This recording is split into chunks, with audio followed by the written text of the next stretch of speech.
নজর রাখবো পরবর্তী সংবাদে।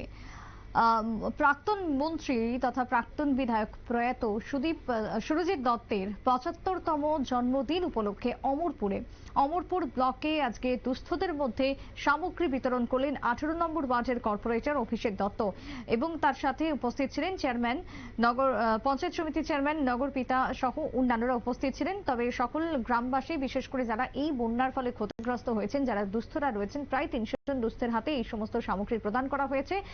অমরপুর ব্লকের অন্তর্গত দেববাড়ি পঞ্চায়েতে মানুষের হাতে তুলে দেওয়া হয়েছে ব্যবহারকৃত সামগ্রী, নিত্য প্রয়োজনীয় সামগ্রী তুলে দেওয়া হয় সাধারণ মানুষের হাতে। কি বক্তব্য উঠে এসেছে কর্পোরেটরের, শুনুন। আমি ব্যক্তিগতভাবে আগরতলা মিউনিসিপাল কর্পোরেশনের কর্পোরেটর এবং আমাদের বিধায়ক তথা প্রয়াত জননেতা শ্রী সুরজিৎ দত্তের আজকে জন্মদিবস। এই উপলক্ষে এখানে কিছু সামগ্রী দিতে এলাম আমরা, এবং আমরা ধন্যবাদ জ্ঞাপন করতে চাই আমাদের নগর পঞ্চায়েতের যে চেয়ারম্যান, ওনাকে।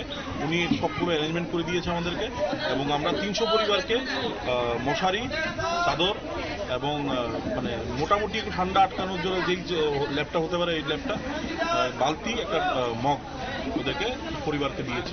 কোন জায়গায় দিচ্ছেন আপনারা? কোন জায়গায়? এখানে এই জায়গাটার নাম কি জানেন? দেববাড়ি পঞ্চায়েত। আপনারা শুনলেন কর্পোরেটরের বক্তব্য। ইতিমধ্যেই যারা দুস্থ রয়েছেন, যারা ক্ষতিগ্রস্ত রয়েছেন, তাদের পাশে ত্রাণ সামগ্রী থেকে শুরু করে সাধারণ প্রয়োজনীয় জিনিসপত্র পৌঁছে দেওয়া হচ্ছে প্রত্যেকটা দিনই, এবং সেই ছবি আজকেও ধরা পড়লো, যেখানে কর্পোরেটরের উদ্যোগে এই সমস্ত সামগ্রী বিতরণ করা হলো, বিশেষ করে অমরপুরে, যেখানে এখনো পর্যন্ত মানুষ ক্ষতিগ্রস্ত। ছোট্ট একটা বিরতির পর ফিরে আসবো, সঙ্গে থাকুন।